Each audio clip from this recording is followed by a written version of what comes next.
monde, je me présente, je suis Stéphane Parent, je suis directeur général d'Espace OBNL. L'espace OBNL, pour ceux qui ne le savent pas encore, on rassemble, on inspire et on informe les gestionnaires d'OBNL à travers le Québec. Aujourd'hui, on vous présente le 13e épisode de notre balado, Les humains à travers le changement. C'est une balado qui a comme objectif de faire découvrir les personnes qui sont à la tête des OBNL du Québec puis qui changent notre société un jour à la fois. Aujourd'hui, on a un épisode spécial. Le 13e, ça va nous porter bonheur. Traditionnellement, les 12 derniers épisodes, vous avez rencontré des individus, donc des DG. Aujourd'hui, on fait un peu spécial. On va avoir un duo aujourd'hui. Donc, deux personnes. Quelqu'un qui est à la tête d'une direction générale et la personne qui est à la tête de sa présidence. Je vais vous les présenter tout de suite.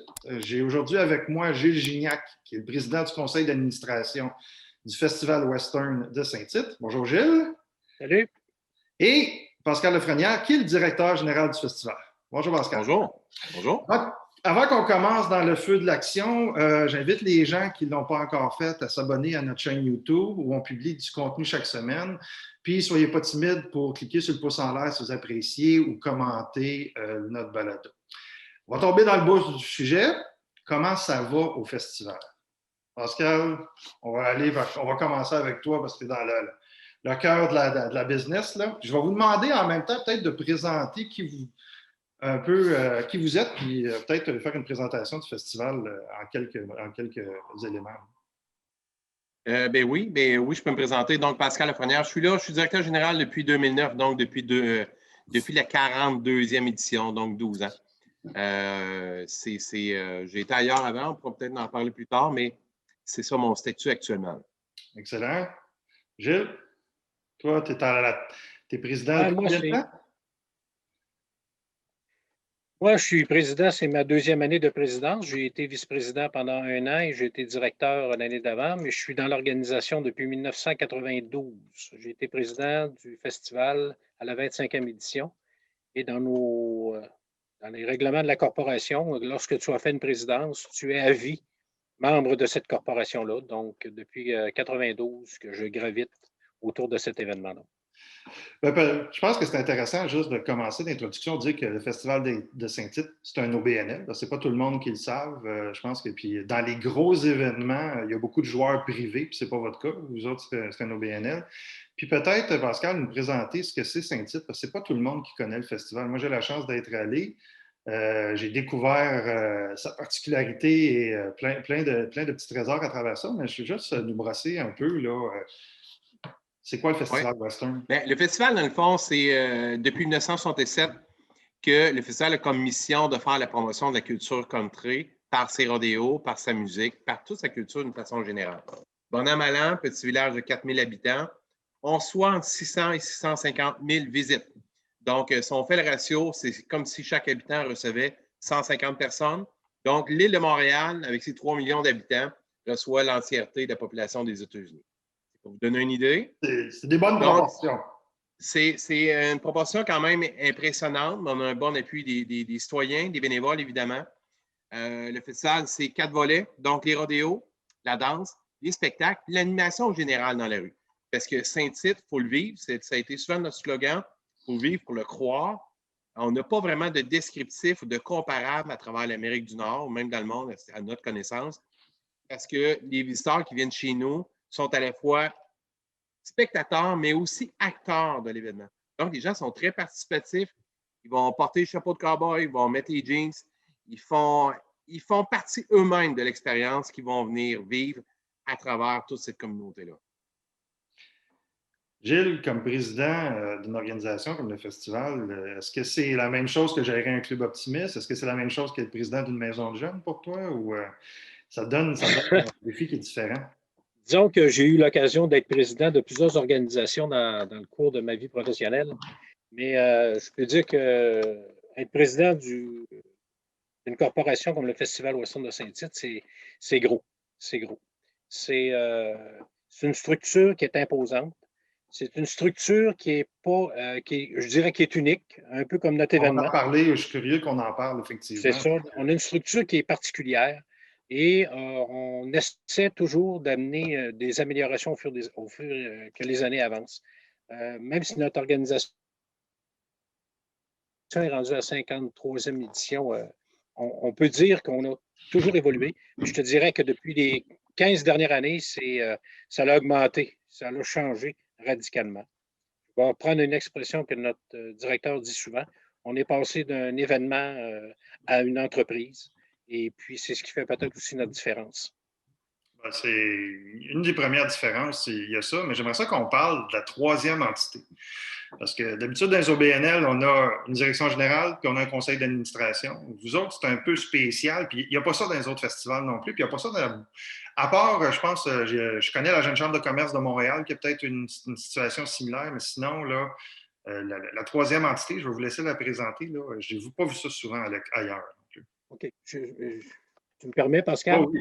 Cette troisième entité, nous, on a notre corporation, OK? De la corporation, on nomme le conseil d'administration. Et moi, donc, je suis le président. Et nous, on a une entité à côté qui s'appelle le comité organisateur, qui a un président aussi, mais qui, depuis, je dirais, 3 ans, 4 ans, on a recadré l'ensemble de tout ça.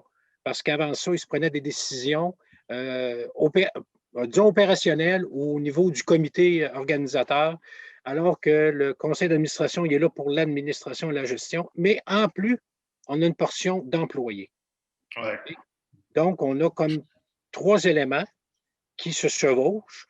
Mais si chacun fait ce qu'il a à faire, et c'est ce qu'on a fait, là, je dirais, Pascal, depuis peut-être 1 an, où on a sorti un organigramme fonctionnel qui nous permet de définir les rôles de chacun. Le conseil d'administration, c'est de plus en plus clair.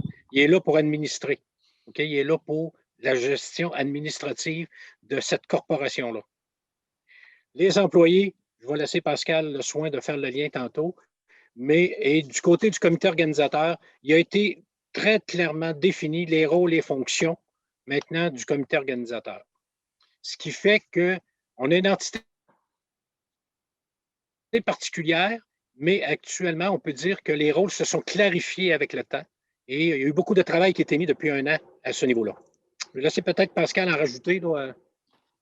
Bien, oui, je suis d'accord avec ce que tu dis, Gilles. Dans le fond, le comité, le conseil d'administration est vraiment là pour prendre les décisions qui sont administratives. Donc, adopter le budget, adopter le plan d'immobilisation, parce que l'organisation du festival détient beaucoup d'immobilisation. On pense à notre stade, on pense à nos entrepôts, les bureaux administratifs et tout ça, notre camping. Donc, le CA, c'est moi en tant que DG, je suis redevable au CA. Le comité organisateur, qui est composé de bénévoles également, n'a pas d'imputabilité proprement dite. Le comité organisateur est là vraiment pour travailler en harmonie avec la permanence du festival, pour faire en sorte de présenter le volet fête du festival. Tandis qu'avec le conseil d'administration, je vais travailler plus le côté entreprise. Parce que comme Gilles l'a souligné, il y a eu une évolution au fil des ans. Dans les 40 premières années, le festival s'est très bien tiré d'affaire dans les dispositions qu'ils avaient. Par contre, depuis 2010 environ, le budget a doublé depuis ce temps-là. On parle de quoi comme ordre budgétaire, Pascal, qu'on se donne une idée? Bien là, dans une année normale, on va parler de 2019, là, le budget, mettons 2017, 50e, 2019, une année normale, on parle d'un budget de 9-10 millions. 9 à 10 il y a seulement 10 ans, le budget du festival était à 5 millions, 4,4 millions 5. Donc, il y a eu beaucoup de mutations au fil du temps. Il y a eu beaucoup. Une des forces du festival, c'est qu'il a su se remettre en question et s'adapter. Passer d'une grande fête, passer de cette entreprise-là vers une attitude de OK, on va s'assumer comme étant un des joueurs très importants du Québec et du Canada en termes d'entreprise touristique. Quand que nous, on publie nos rapports d'études des études de retombées économiques de l'ordre de 45 millions, qu'on se compare par rapport au Grand Prix de Montréal, par rapport à d'autres grands événements au Québec, à un certain moment, on était l'événement qui générait le plus de retombées économiques. Et le CA a fini par assumer ce rôle-là comme étant un leader dans une industrie touristique qui est concurrentielle.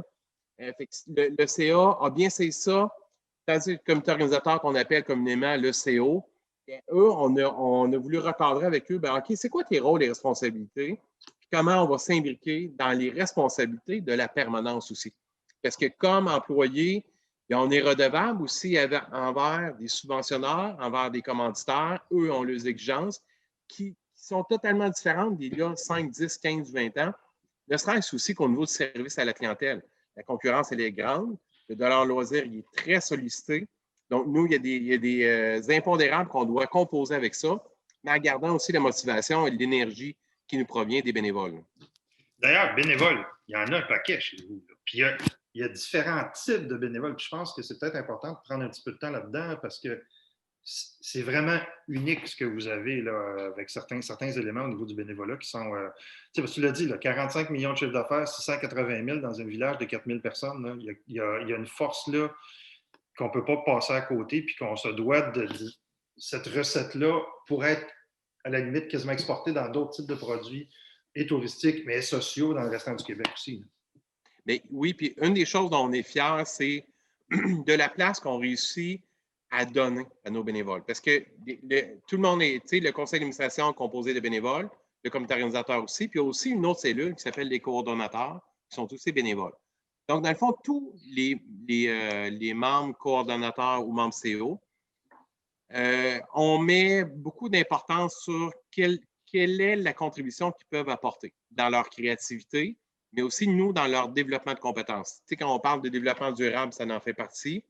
Ça aussi, on est à le structurer pour permettre à des individus, de quelques horizons que ce soit qu'ils proviennent, de dire on va leur permettre de vivre une belle expérience de gestion et d'accomplissement.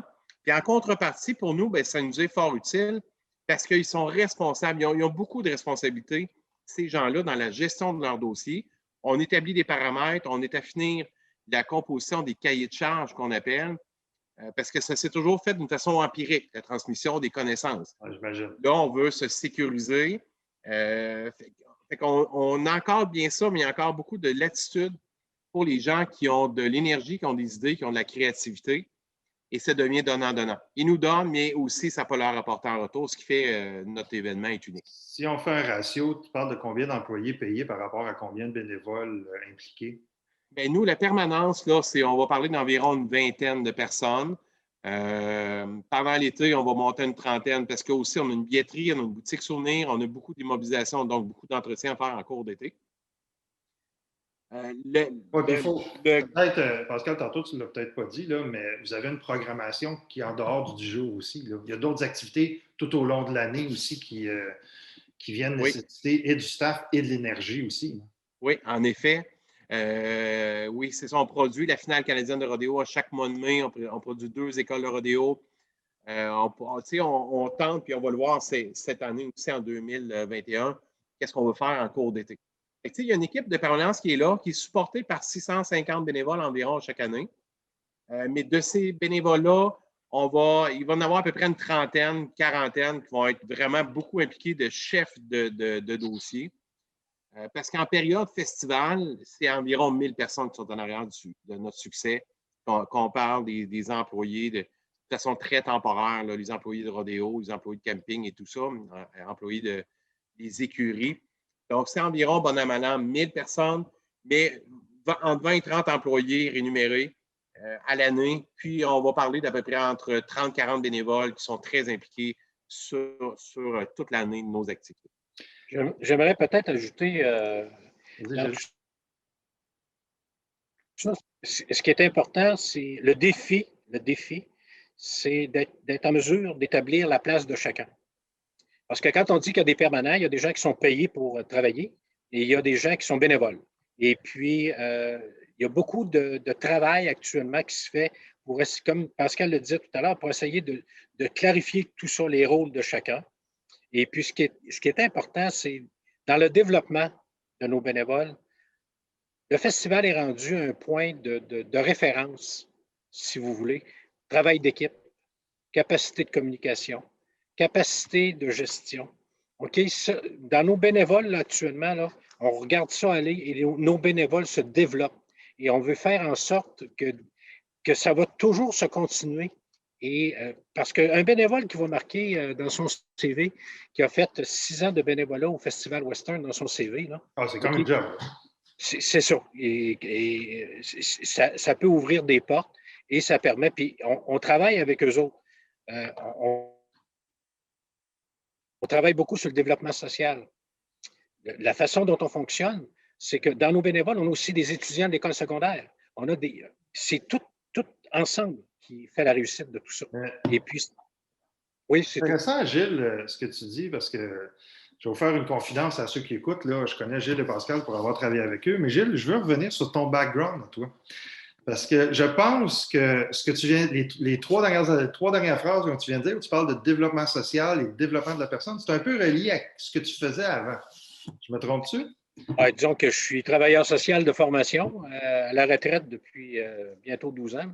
Mais effectivement, puis je vois Pascal qui rit un peu de cette retraite, mais ça me fait plaisir. Attends, lui avec, il y a tout un passé aussi. Là. Oui, c'est ça. Je ne suis pas tout seul. Là. Non. Mais c'est pour vous dire que le festival a toujours été. Vous savez, quand ça fait 53 ans que tu existes et que l'école secondaire a 40 quelques ans, a eu 50 ans, là, je pense l'année passée. Donc, on peut dire que cette génération-là ont vécu avec le festival. Vous savez qu'on est une des rares régions que le vendredi, avant la fête du travail, les écoles sont fermées. Et le vendredi de la fin de semaine, de la deuxième fin de semaine, les écoles sont fermées. Parce que vous comprenez que 600 000 personnes, ça bloque une rue. Mais c'est pour vous dire que ce développement social-là est très important. Il est important dans le sens que ça nous permet de construire sur des valeurs sûres.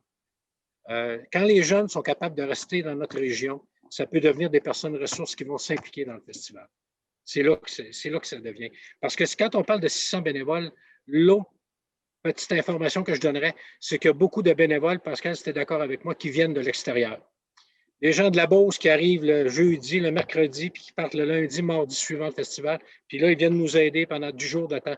Des gens de la Beauce, des gens de Sherbrooke, des gens de Magog. Il y en a de partout au Québec. Notre événement est comme un événement de référence pour tout Mais est-ce que le monde. Ils prennent des vacances à la fin du travail parce qu'ils s'en viennent nous rejoindre. Pascal, Gilles n'est pas ton premier président. Est-ce que tu pourrais dire que le background le parcours à la fois personnel et professionnel de quelqu'un qui tombe comme présidence a un impact sur la couleur que va prendre les priorités? Puis au-delà de la présidence, là, j'élargirais même ça à tes administrateurs au sens général. Bien, totalement, parce que c'est les propriétaires de l'événement. Nous, on travaille, c'est eux qui m'embauchent, c'est eux qui m'évaluent. Mais on a un bel outil qu'on apprécie beaucoup au festival depuis 10-12 ans, qui s'appelle une planification stratégique. Par la planification stratégique, d'une façon commune, on détermine c'est quoi la destination finale. Donc, après ça, nous, la permanence, à nous de trouver les bons moyens pour atteindre cette destination finale-là. Et ce qui est intéressant, c'est le lien de confiance qui existe entre le conseil d'administration et les employés qui passent inévitablement par moi, que nous, puis là, on inclut plus aussi le CA, en établissant vers où on veut s'en aller.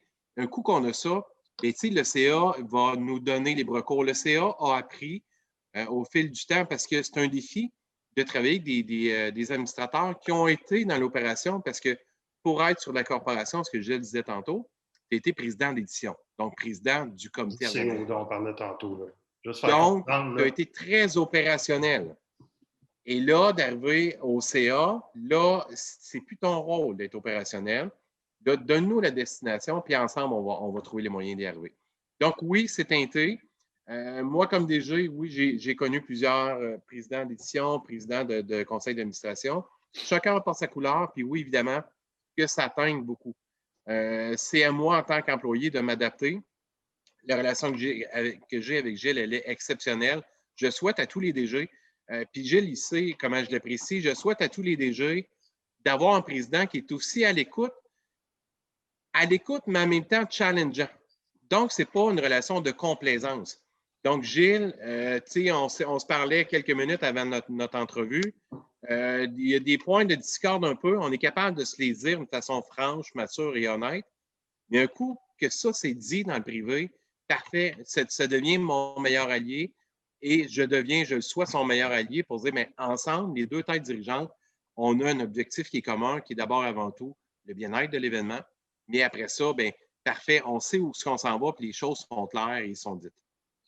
Je te vois avancer sur ta chaise, oui. C'est ça, je m'en dit, Gilles, tu as quelque chose à rajouter. Je te vois avancer sur ta chaise, là. C'est parce que je commence à avoir chaud dans mon petit coin de bureau, là.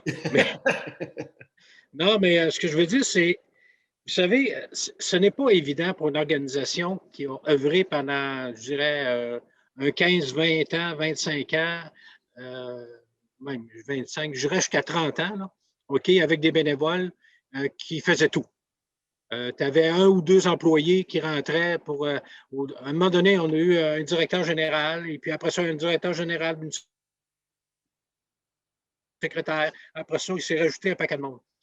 Le danger que j'ai senti avec quand moi je suis revenu sur le conseil, c'est facile pour un conseil d'administration de tout redonner aux employés et dire hey, si vous autres, à ça, vous êtes payés, faites votre job. Et de se sacrer de la gestion et de nos responsabilités. C'est facile. Et c'est le danger. Moi, je sens que c'est un danger. Et il faut tout le temps se réévaluer et dire ça nous appartient. Ça, c'est à nous de faire ça. Les règlements généraux, ça nous appartient. Mais il faut travailler en collaboration avec ces gens-là qui sont là. Mais trop souvent, et ça, je pense que comme organisation, on a eu à se faire un meilleur culpa à un moment donné, où ce qu'on dit, là, le DG prend beaucoup de place, mais parce qu'on y laisse toute la place, parce qu'on ne veut pas rien faire. Auriez-vous eu le même leadership, là, puis là, je vais te parler de ton rôle de président en plus, Gilles. Si tu n'avais pas été président de d'autres organisations, puis si tu n'avais pas eu l'expérience de gouvernance que tu as eue ailleurs, en arrivant dans une grosse organisation comme le festival, ça a-tu été vraiment important ou moins? Ou ça aurait été différent si tu n'avais pas eu cette expérience-là? Je te dirais que ce que tu mentionnes là, ça fait partie de ma réflexion actuellement. Okay. Parce que notre conseil d'administration actuellement, je dirais, il est solide. Puis je pense que Pascal est d'accord avec moi. On est actuellement au sein de l'organisation. Je pense qu'il y a un avocat avec nous autres. Il y a deux propriétaires d'entreprises. Il y a des cadres. Il y a moi, j'ai été cadre. Il y a l'ex-directeur de Desjardins qui est de notre région qui est sous notre conseil d'administration. Quand tu regardes ça, là, tu as du potentiel. Et je pense que oui.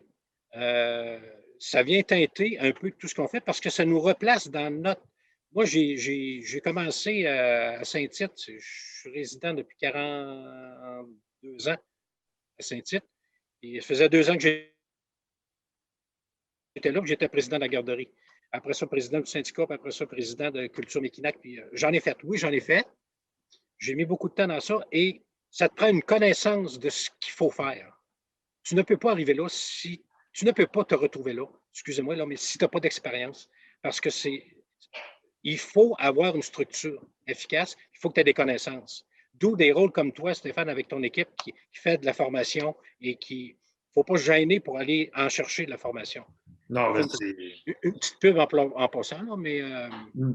Pas nécessairement. Écoute, moi, ce que je trouve intéressant aussi dans ce que tu dis, c'est que très souvent, dans une communauté, on a des gens qui sont très, très volontaires, qui sont pleins de bonnes intentions. Mais veux pas, tu illustres le fait que ça prend un minimum de compétences et de connaissances et d'expérience aussi. Surtout une organisation de cette grosseur-là. On s'entend. C'est clair. C'est pas un bateau facile. Moi, je suis curieux aussi de t'entendre, Gilles, puis Pascal aussi. Vous êtes tous les deux des gens qui résidaient proches. Ben, Pascal, un petit peu moins. Là. Gilles, tu es directement, tu es dans le cœur de l'action, puis tu es dans le cœur doublement de l'action parce que tu opères un commerce d'hébergement qui est directement en plein dans l'action, lui. Comment on vit ça, à être à la tête d'un organisme comme ça, quand on va à l'épicerie, quand on va à la quincaillerie ou quand on va au restaurant? Parce qu'on se fait accrocher. Là. Dis-moi pas que tu te fais pas accrocher, tu t'en fais pas jaser un peu partout. Là. Le rôle de président, le focus, puis tout le monde qui te regarde, tu vis ça comment? Puis ça se répercute comment au quotidien? Ben, pour un bénévole. Là. Oui. Moi, ce que je te dirais, c'est qu'au départ, à partir du moment que tu t'impliques, moi, ça fait plusieurs années, je suis identifié Festival Western. OK? Quand on m'approche, c'est soit pour chialer, mais ils savent très bien que j'ai quelque chose à répondre, là, par exemple. J'aime ça. Ils savent que je suis capable de répondre et que je ne me laisserai pas dire n'importe quoi. Ce que je dirais, c'est de moins en moins de discussions de canne de bine. Ce que j'entends, discussion de canne de bine à l'épicerie, quelqu'un. À l'épicerie, ce qu'on entend de ce temps-ci, ouais, c'est pas drôle le festival, allez-vous revenir l'année prochaine? Qu'est-ce qui se passe avec vous autres? C'est ce genre de questions-là. À cette heure, avec les médias sociaux, je te dirais que plusieurs se vengent sur les médias sociaux et décrivent des situations à leur guise, mais ça ne nous atteint pas. Nous, ça nous prend un certain recul, je vais te le dire, là, pour ne pas avoir le goût de varger sur du monde qui disent n'importe quoi. Je dis varger, je n'ai jamais frappé personne, là, mais c'est plus une expression pour dire ça te prend de la retenue. Mon directeur va dire prends ce qui est important, le reste, ou il y a une expression qui dit j'ai pas de temps à passer avec ça, en tout cas, il pourra le dire tantôt, c'est loin de mes préoccupations. Sauf qu'en même temps, quand on vit dedans, OK, ça devient redondant. Mais je te dirais que depuis que je suis retourné, j'entends pas tant d'affaires que ça. C'est peut-être parce qu'ils savent que je vais lui répondre, qu'ils ne me harcèlent pas avec ça, mais je te dirais que c'est pas si pire que ça. Ça aussi, c'est une question qu'on peut aborder. Là. Comment vous avez séparé les trois rôles de porte-parole? Je reviens sur le comité organisateur parce que le président du comité, là, présentement, c'est un président là, du comité organisateur, a aussi une certaine visibilité média parce qu'en en a une, Gilles en a une. Comment on départage ça? Là? Qui parle à qui et qui dit quoi? Je vais laisser Pascal répondre à cette partie-là. Bien, il y a deux choses dans ça. Il y a une question de contenu et une question d'habileté. J'ai connu, parce qu'habituellement, là, les deux porte-paroles, en incluant aussi notre service de communication, souvent, je vais être identifié comme étant un porte-parole officiel parce que je peux traiter de plusieurs dossiers en même temps. Que ce soit de l'administration, de la direction du festival, du bien-être animal, je peux traiter de tous les sujets. Le président du comité organisateur étant l'autre porte-parole, lui, on va plutôt lui donner une tribune quand ça va toucher spécifiquement à la programmation. La nuance que j'apportais en début de réponse, c'est qu'on a vécu des expériences avec des présidents d'édition qui disaient, moi, là, je ne suis pas là pour ça, je n'aime pas ça, je ne me sens pas compétent dans ça, ce n'est pas quelque chose qui m'intéresse du tout. Fait que là, on s'adapte. Tandis qu'il y en a d'autres qui aimaient ça, qui étaient bons dans ça. Fait que nous, selon le sujet, selon le média aussi, parce qu'on les connaît aussi, nos médias, on connaît aussi les journalistes. Il y en a qui sont plus incisifs que d'autres. Il y a des gens qu'on a appris à se méfier, des gens qu'on sait qu'on peut faire confiance. Fait que ça devient du cas par cas, mais essentiellement, c'est la présidence d'édition et c'est moi qui sommes les porte-parole désignés. Moi, pour l'ensemble des sujets, et la présidence d'édition qui va être plus spécifique à une programmation qui est en cours, mais qui est en cours spécifiquement pour septembre. Tantôt, tu faisais référence qu'on fait d'autres activités pendant l'été. Ouais. Les bénévoles sont moins impliqués dans ces activités-là. Ça devient plus des activités qui vont être stratégiques, qui vont répondre à notre mission ou à notre besoin, comme la production de rodéo. Gilles, tu veux-tu rajouter quelque chose sur la prise de parole? Toi, tu t'effaces, tu es vraiment plus là, dans un rôle relié au CA. Là. Moi là, la présidence de la corporation, appelons-le de même, c'est pas une présidence publique. C'est vraiment une présidence d'organisation. Si j'avais à prendre la parole, ce serait des conditions où le directeur général est dans l'impossibilité de le faire. OK? Ou ce serait vraiment lors de discussions plus politiques où on a des revendications à faire très importantes, où le directeur général et le président du conseil d'administration va prendre la parole ou va faire une conférence de presse. À part de ça, là, j'ai aucun rôle, je n'ai aucune attente envers ça. OK? Et moi, les journalistes ne me cherchent pas, là. Ils savent très bien que le rôle. Et ça, il faut que ce soit une acquis pour tout le monde. Là. Le président qui se retrouve là, il n'est pas à être en première page du journal le lendemain. Journal, parce qu'il reste une chose, c'est que le président du comité organisateur, c'est son rôle. Là. C'est son rôle par rapport à tout ce qui s'appelle l'organisation de la fête. C'est pas à moi d'être en face des médias. Écoute, ça amène je me sens très à l'aise avec ça. Là. En complément, c'est que ça amène une confusion aussi. Quand il y a trop de porte-parole, parce que pour le commun des mortels, le fait d'avoir deux présidents, ça peut amener une confusion. pour beaucoup de gens aussi, un DG et un président, c'est le même gars habituellement. Nous, dans un contexte d'OBNL, on sait qu'il y a des différences. Mais pour le voisin, lui, quand il voit l'annonce d'un nouveau président, ben, il pense que j'ai perdu ma job, dans certains cas. Fait que si on se limite à 2, je pense que c'est bien. Gilles l'a bien décrit aussi. C'est ça. Écoutez, on ne peut pas parler de festival, d'événementiel en début 2021 sans parler de COVID. Je pense que ça nous a tous frappés puis ça vous frappe encore plus. J'aimerais ça que vous m'expliquiez un petit peu là, comment ça se passe chez vous présentement. Puis là, on envisage l'été 2000. Okay. Les gens vont écouter la capsule, je pense, en avril ou en mai, quelque chose comme ça. Là. On va arriver comme aux portes de l'été. Là. Je dirais, je vais laisser beaucoup Pascal parler de ça parce que c'est le gros du travail, de notre travail en tant qu'administrateur, en tant que président et toute l'équipe. Je suis curieux, Gilles, tantôt, après, là, quand Pascal va finir, t'entendre parler de la prise de décision en 2020, quand vous avez décidé en tant que CA qu'il n'y avait pas d'édition. Ça, je suis intéressé de t'entendre ça spécifiquement parce que je sais. C'est là que j'allais, justement. Parfait. Dans la prise de décision qui s'est faite en avril, le 15 avril, je pense une date qui va être marquée, me semble, en tout cas, en rouge, où on a pris la décision de, je te dirais, en broyant pour certains, là, de dire qu'il n'y aura pas d'événement en 2020. Cette décision-là, mais peut-être, Gilles, c'est pas prise juste un petit peu de juste le conseil d'administration. Il y a un contexte important à dire que dans les événements de l'automne, vous êtes sortis les premiers. Vous êtes sortis très, très tôt en début en disant « Nous, il n'y aura pas d'édition ». Puis il y avait beaucoup d'autres événements là, de fin à août. Puis pour placer les gens dans le contexte, là, on avait une date de prévisibilité qui nous amenait au 31 août. Il n'y avait pas d'événement. On savait qu'il n'y avait rien avant le 31 août, mais on ne connaissait pas l'automne. Puis tous les autres événements de l'automne, personne n'avait rien dit encore. Vous êtes vraiment sortis les premiers. Puis ça, je pense que c'est important dans le contexte parce que ça n'a vraiment pas dû être facile d'être un des plus gros et de sortir les premiers non plus. Non, puis je vais laisser surtout Pascal répondre à cette partie-là. Je peux te dire que moi, je suis issu de la santé. Services sociaux, santé, ça a été mon cheval de bataille pendant 38 ans de travail. Mes 10 dernières années de travail, j'ai été directeur de services de santé où j'ai vu le H1N1, etc.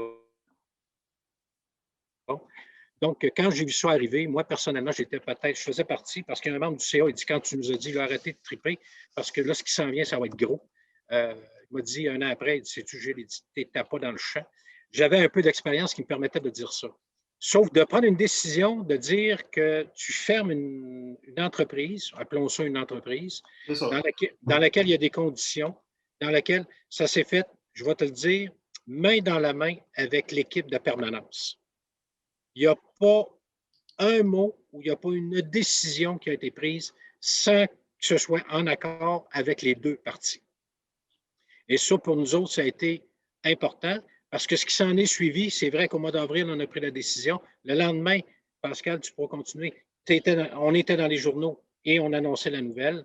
Et je vais vous dire, je veux que Pascal le continue parce que c'est eux autres qui l'ont vécu. Nous, on l'a vécu en entendant parler par eux, mais c'est eux autres qui ont eu la marée de reconnaissance et la marée de gens qui étaient en maudit parce qu'effectivement, au mois d'avril, on annonce qu'on se revoit au mois de septembre.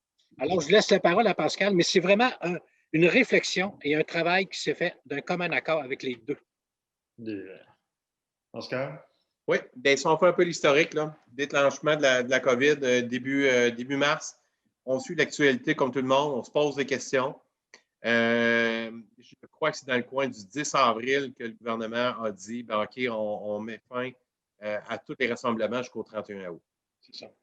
Le comité de direction et moi, on a compté, recompté, voir qu'est-ce qu'on peut faire, c'est quoi les scénarios possibles. Et avec émotion, le 14 avril, on a fait la recommandation au CA de dire voici les raisons pour lesquelles nous devrions annuler l'événement de septembre 2020. Et dans ces argumentaires-là, Il y a entre autres le fait que le déploiement en ville nous prend entre 8 et 10 semaines.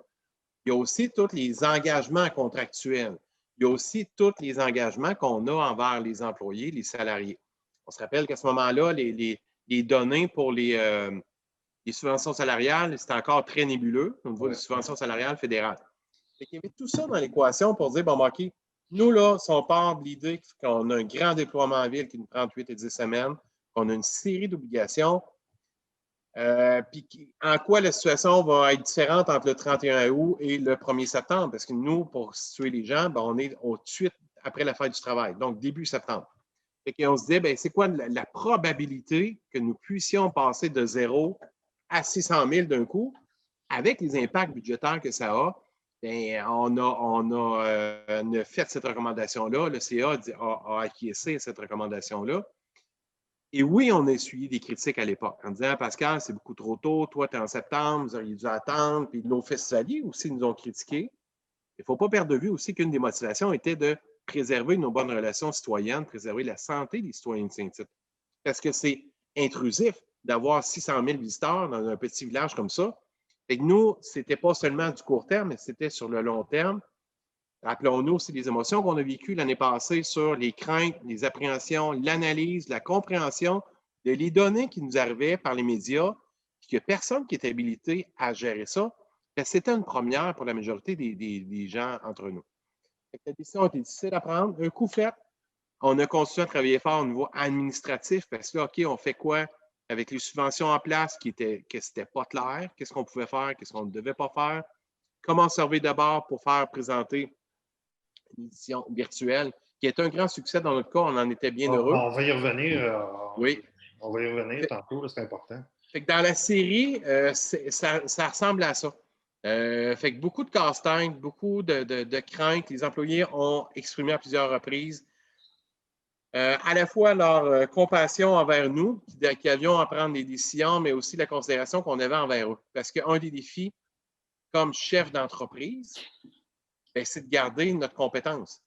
Parce que chaque poste, on est relativement une petite équipe d'avoir 20 employés pour une aussi grosse organisation. Dans le comparable, dans le marché, on est vraiment on est sous le radar, là, on s'entend là-dessus. L'expression de sous-staffé, c'est notre cas. Donc, si on perd l'expertise des employés, bien, on perd un morceau, évidemment.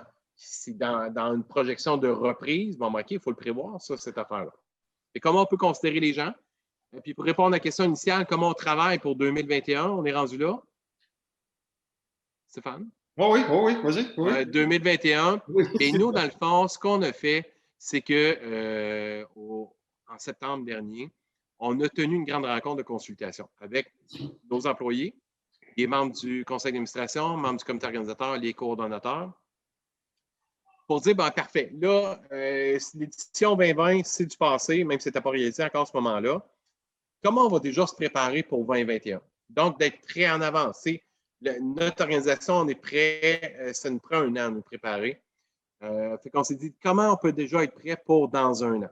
Fait que là, on a fait l'inventaire de qu'est-ce qui nous distingue, dans quoi on est bon, quelles sont nos compétences, qu'est-ce que les gens viennent vivre à Saint-Tite, qu'est-ce qu'ils viennent chercher, qu'est-ce qu'ils veulent voir, c'est quoi l'inventaire de nos infrastructures qu'on peut utiliser. À partir de là, il y a plein d'idées qui ont été émises. Le comité de direction, on a fait un peu de ménage là-dedans parce qu'il y avait des bonnes idées, des idées un peu plus loufoques, puis c'était correct. Et là, on en est venu à proposer un plan de match qui va se faire en 2 temps. Donc, on veut maximiser l'utilisation de nos espaces et de nos équipements pour l'été 2021. À ce moment-ci, il est trop prématuré qu'on puisse se mettre publiquement parce qu'on doit travailler avec la Ville. Ouais. Ce qu'on veut faire, c'est poursuivre notre mission, mais en dehors du septembre. Donc, qu'est-ce qu'on peut faire pour générer de l'activité économique à Saint-Tite? Qu'est-ce qu'on peut faire pour garder une forme d'expertise en termes de rodéo? Puis faire sortir les animaux de rodéo aussi qui soient utilisés parce que ce sont des athlètes, rappelons-le. Donc, on a proposé une série d'activités qui a été acceptée par le CA. Là, l'équipe de la permanence actuellement est à mettre en œuvre ces scénarios-là. Parallèlement, on s'est dit, bien, à partir des données qui sont assez floues, c'est un grand brouillard. On ne se fera pas de cachette. Là, au moment où on se parle, on est en février, il y a un grand brouillard sur OK, de quoi aura l'air la saison touristique l'an prochain? On travaille à partir des données qui sont disponibles, donc un peu les références de l'été dernier. Donc, on travaille sur plusieurs scénarios, évidemment sur du virtuel, mais nous aurons du hybride. Et à partir de l'hybride, le présentiel, comment on le travaille? Est-ce que ce sera par une jauge de nombre de personnes ou sur une capacité d'accueil à partir d'un site? Là, on en est là. Fait qu'on travaille sur plusieurs scénarios. On a l'obligation d'être prêt. Comme employé de la permanence, c'est notre obligation de donner des comptes rendus à notre CA. Notre CA nous fait confiance, donc nous donne son autorisation parce qu'on compromet des budgets quand on fait ce genre d'activité-là parce que la référence est un peu dure à avoir parce qu'on invente nos activités. Et à partir de là, bien, on est confiant qu'on va être capable de répondre à notre mission, tirer notre épingle du jeu, garder le contact avec les commanditaires, garder contact surtout avec nos festivaliers. Tout ça dans un cadre sécuritaire à la fois pour les citoyens, les bénévoles et les employés. Je trouve ça, juste qu'on revienne sur l'idée de la mission. Juste me rappeler votre mission 2 secondes. Gilles? La mission du festival, c'est vraiment d'être un générateur, on le voit en 2 temps, générer de l'activité économique pour Saint-Tite et Mekinac. Et d'un deuxième temps, c'est faire la promotion du développement de la culture country western en général, qui passe à la fois par les artistes, les compétiteurs de rodéo et la danse. Parfait. Où je veux aller avec ma question, dans votre mission, c'est pas de tenir un événement. Fait que comment ça s'est fait, la transition vers le virtuel, considérant qu'on réussit quand même à avoir une mission qui nous permet d'envisager des opérations virtuelles? Je m'explique, j'ai vu d'autres promoteurs événementiels qui ont été complètement désarçonnés parce qu'eux ne se définissaient qu'en fonction de tenir un événement. Vous avez une mission qui est plus large que ça. J'aimerais qu'on parle de ce processus-là de transition vers le numérique tout en respectant cette mission-là. Parce que en OBNL, c'est la base, là, la mission, on est là pour quelque chose. Puis aussi, comment vous avez vécu cette transition-là sans vous sentir trahir, puis sans vous sentir dans une redéfinition de ce que vous étiez non plus comme organisation? Je vais te répondre en tant qu'administrateur.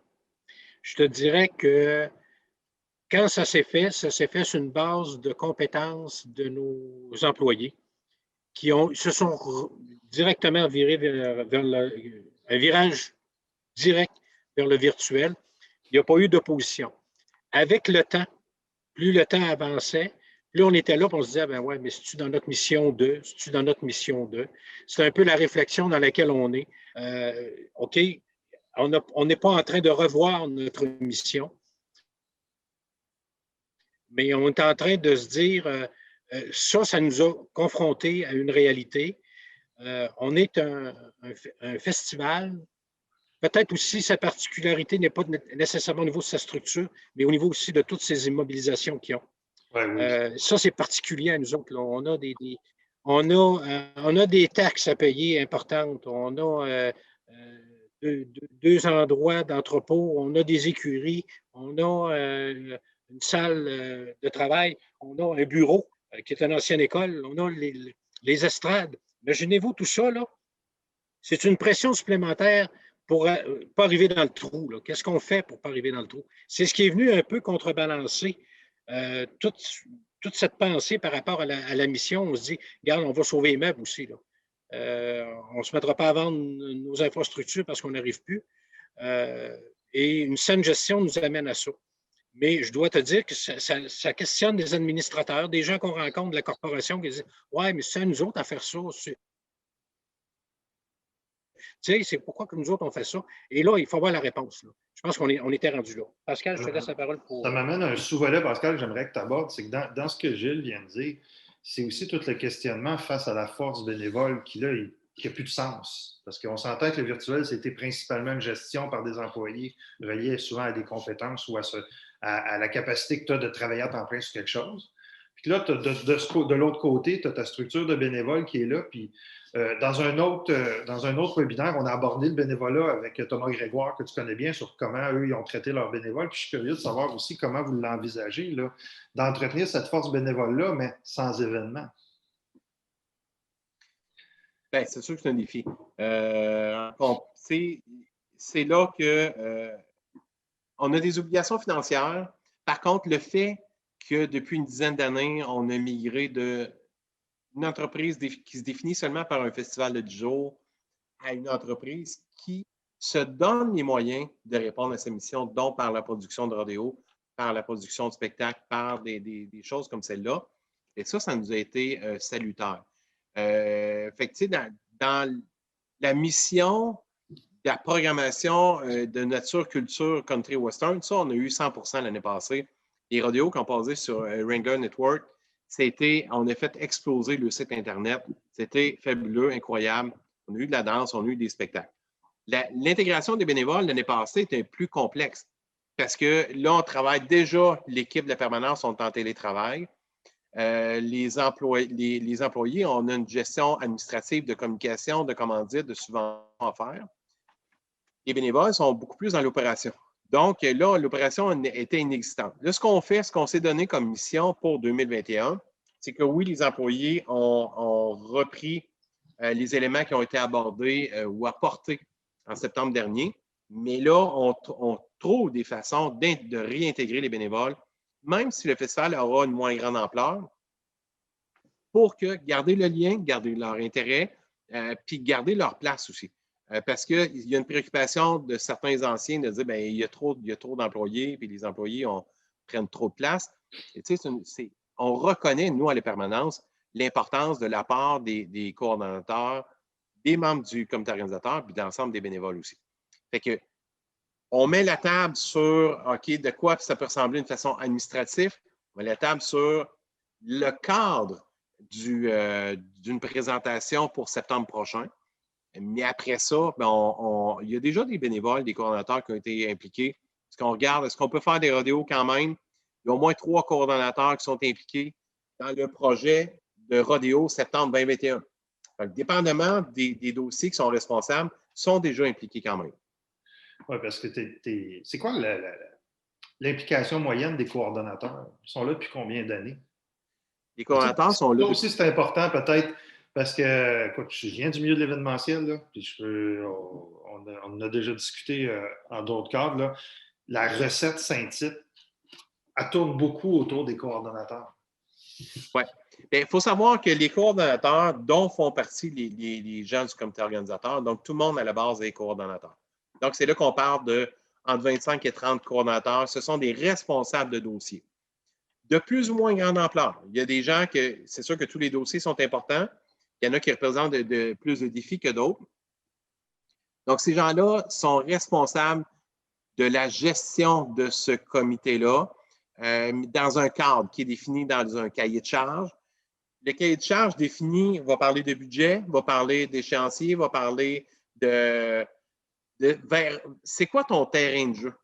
Donc, le responsable du défilé ne pourrait pas dire qui, dans notre cas, à nous, c'est quand même entre 100 et 125 000 personnes qui assistent au défilé, qui, bon an, mal an, a un parcours assez régulier. Il y a des règles à suivre parce qu'on interrompt un rodéo pour faire passer le défilé. Fait qu'il y a un cadre. Le responsable, le coordonnateur du défilé, ne pourrait pas dire du jour au lendemain, bien, OK, c'est plus le dimanche, on va faire ça le mercredi après-midi, et on ne passe plus par telle rue, on va passer telle autre place. Il y a un cadre. Lui, il va pouvoir apporter sa couleur dans le contenu du défilé. Nous, on va encadrer donc le contenant. Et même chose pour la place de la famille.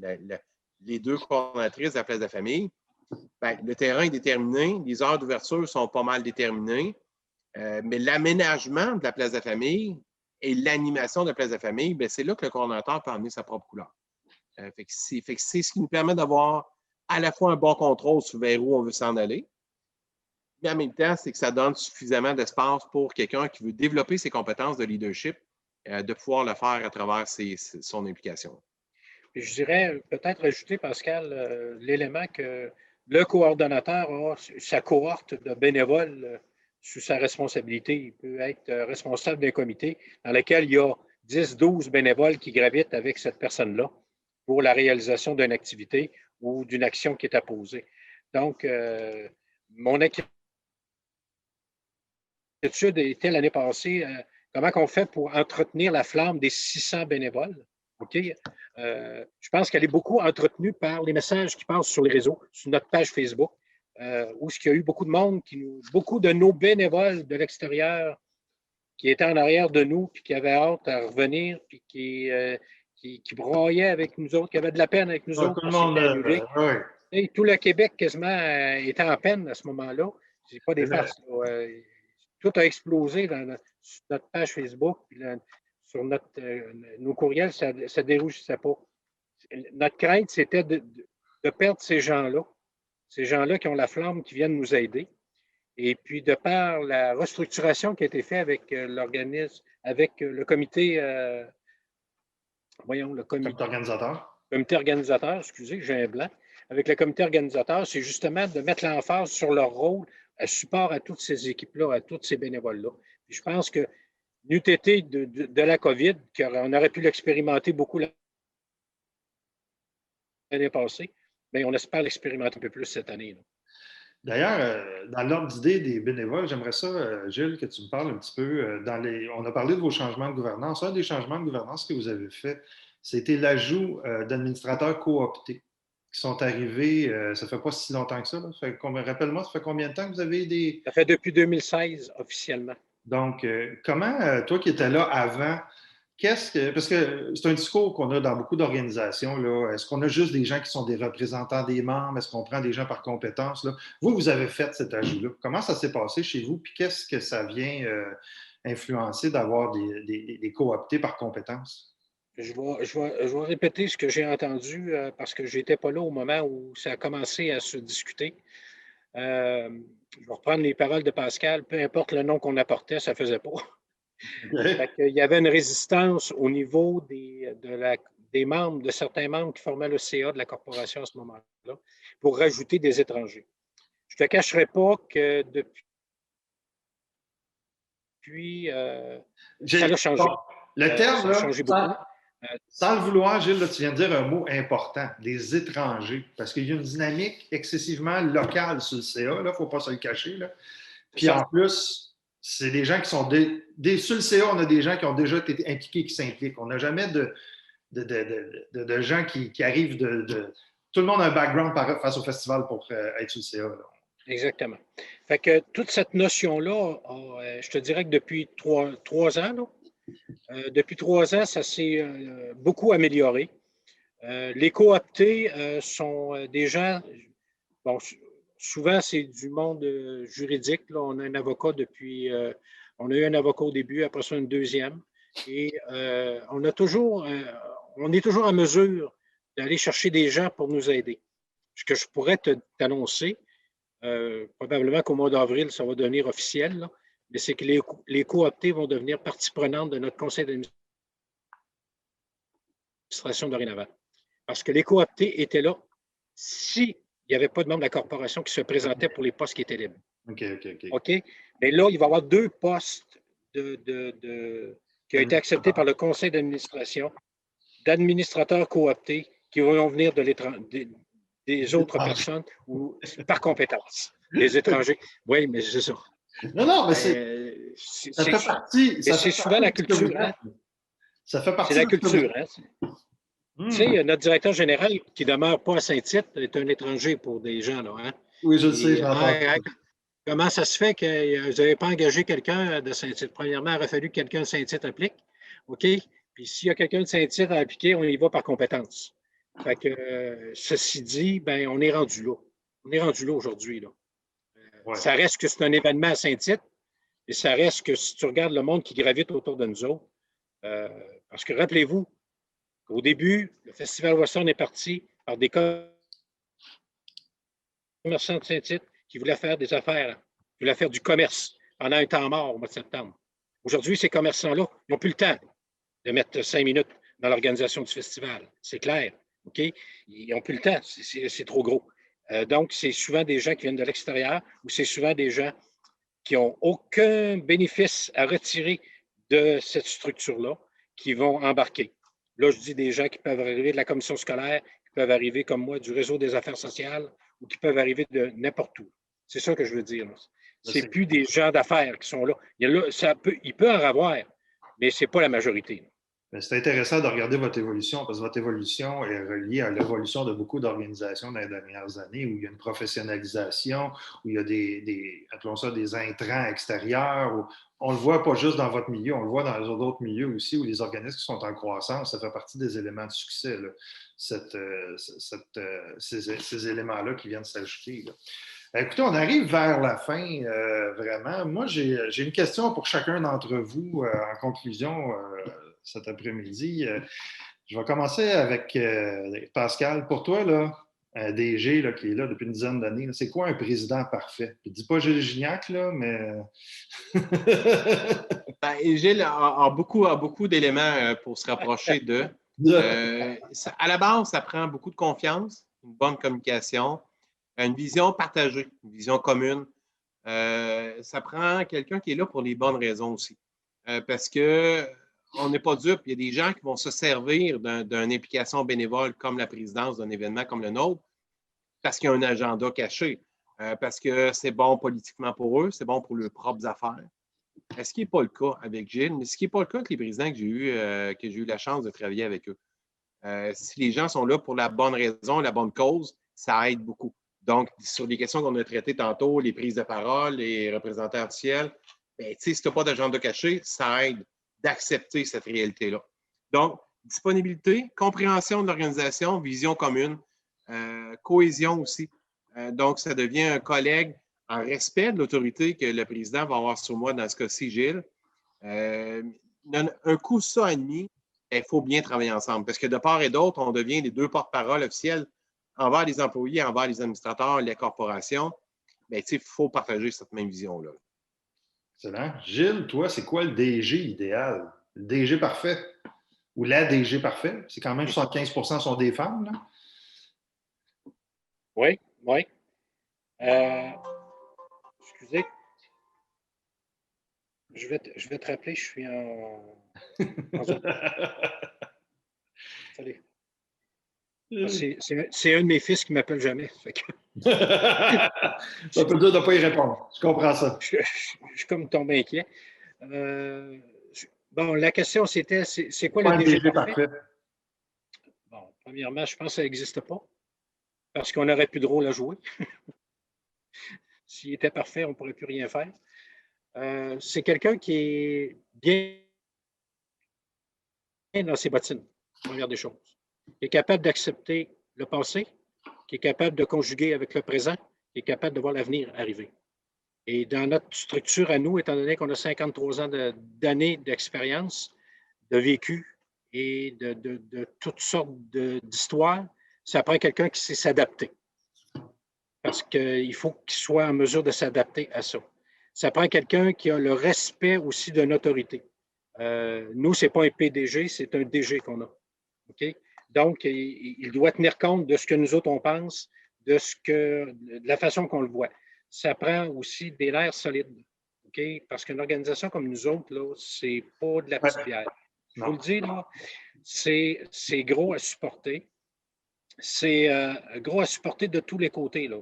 Il y a des fois, on ne s'attend pas qu'arrive telle affaire, puis ça arrive. Et puis, donc, ça prend quelqu'un qui est en mesure de réagir vite, qui a une bonne connaissance de l'organisation et qui est capable, de reconnaître ses torts. Ça, pour moi,